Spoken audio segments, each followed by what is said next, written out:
Assalamualaikum warahmatullahi wabarakatuh. Selamat datang di video pembelajaran kimia farmasi. Dalam video ini saya akan menjawab dan membahas soal-soal kuis. Soal nomor 1, berikut adalah contoh senyawa organik. Jawabannya C2H5OH atau disebut etanol. Alasannya memilih jawaban C2H5OH karena senyawa organik adalah senyawa yang mengandung karbon dan biasanya juga hidrogen yang terikat secara kovalen.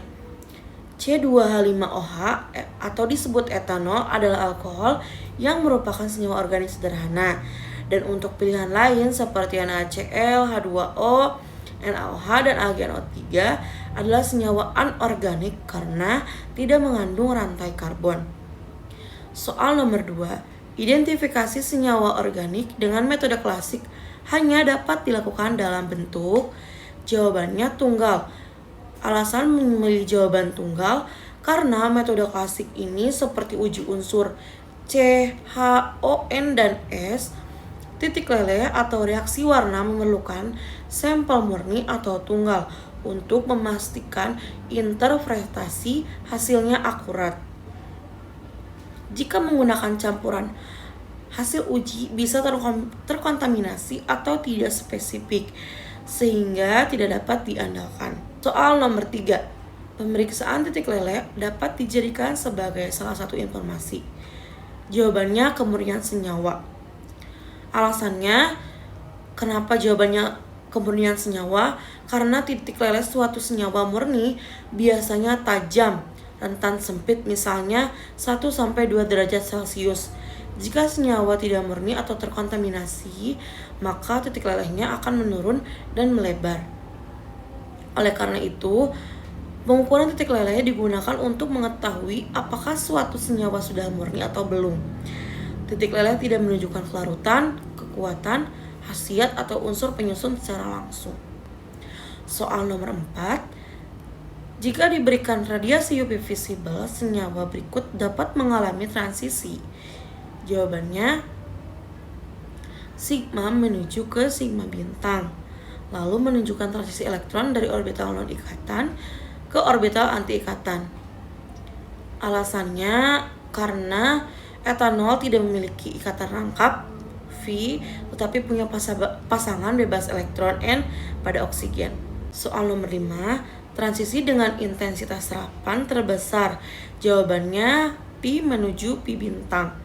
Alasannya karena pi menuju pi bintang ini adalah transisi yang sangat kuat secara intensitas karena diperbolehkan secara simetri dan spin atau disebut allowed transition. Contohnya senyawa aromatik dan ikatan rangkap. Soal nomor 6, apakah senyawa berikut dapat dianalisis dengan spektrofotometri UV visible? Jawabannya dapat. Alasannya karena memiliki sistem konjugasi aromatik pi menuju pi bintang, menyerap kuat di daerah UV visible, umum digunakan secara standar atau contoh senyawa UV visible aktif. Soal nomor 7, pelarut polar akan menyebabkan senyawa berikut mengalami. Jawabannya itu batokromik. Alasannya memilih jawaban batokromik ini karena efek batokromik pergeseran merah panjang gelombang maksimum meningkatkan lambda maksimum lebih besar. Terjadi karena pelarut polar menstabilkan keadaan tereksitasi lebih besar dari keadaan besar menuju energi transisi lebih kecil. Soal nomor 8, spektrum inframerah muncul pada 3750 sampai 3000 cm.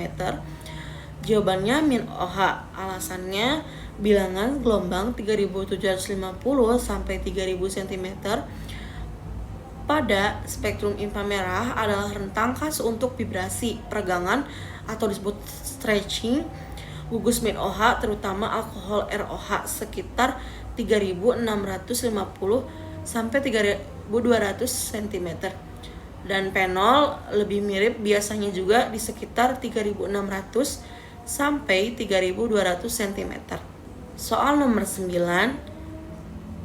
senyawa profana dan butana dapat dibedakan pada bilangan gelombang. Jawabannya 1300 sampai 650 cm.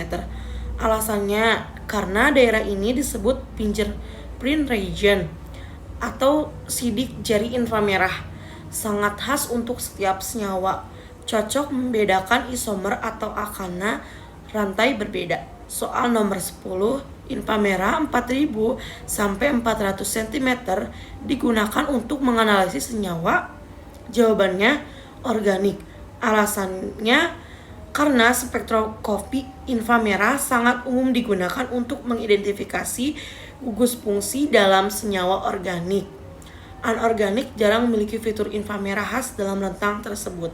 Selanjutnya soal nomor 11, ketika suatu molekul diberikan radiasi inframerah akan terjadi transisi di tingkat energi. Jawabannya vibrasi. Alasannya karena IR menyebabkan molekul bergetar atau disebut regangan dan tekukan ikatan, bukan rotasi atau eksitasi elektron. Soal nomor 12, reaksi esterifikasi asam salisilat membentuk ester aromatik. Jawabannya metanol menuju metil salisilat. Alasannya karena esterifikasi asam salisilat dengan metanol membentuk metil salisilat beraroma seperti minyak. Soal nomor 13, suatu senyawa direaksikan dengan FeCl3 memberikan warna biru. Senyawa tersebut diduga mengandung gugus. Jawabannya OH pada fenol. Alasannya karena gugus fenol bereaksi dengan FeCl3 lalu membentuk kompleks berwarna ungu atau biru. Soal nomor 14, suatu senyawa direaksi dengan PDABHCl memberikan warna orange. Senyawa tersebut diduga mengandung gugus. Jawabannya NH2 pada amina. Alasannya karena reagen PDHBACl bereaksi dengan gugus amina primer atau disebut NH2 lalu bereaksi menjadi warna orange. Soal nomor 15, senyawa alkaloid adalah senyawa mengandung atom. Jawabannya nitrogen. Alasannya karena alkaloid adalah senyawa basa organik yang mengandung nitrogen, sering bersifat fisiologis aktif. Soal nomor 16, salah satu sifat alkaloid adalah. Jawabannya basa. Alasannya karena mengandung nitrogen atau alkaloid bersifat basa lemah dan dapat bereaksi dengan asam membentuk garam. Soal nomor 17, berikut adalah contoh senyawa alkaloid yang berasal dari alam. Jawabannya adalah kafein. Alasannya karena kafein adalah alkaloid furin yang ditemukan secara alami pada teh, kopi, atau kakao. Soal nomor 18, suatu alkaloid jika direaksikan dengan reaksi Dragon-Roth akan terbentuk. Jawabannya akan terbentuk endapan kompleks bismut alkaloid yang berwarna jingga. Alasannya karena reagen Dragon-Roth mengandung ion bismut lalu bereaksi dengan alkaloid dan terjadi endapan jingga. Soal nomor 19, reaksi berikut merupakan reaksi golongan untuk senyawa barbital. Jawabannya itu Lieberman.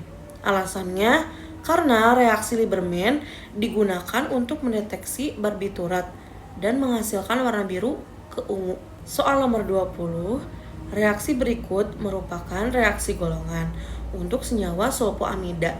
Jawabannya itu pari. Alasannya karena reaksi pari ini khusus untuk deteksi senyawa sulfoamida dan akan membentuk warna tertentu. Sekian dari saya. Mohon maaf bila ada kekurangan dan salah kata.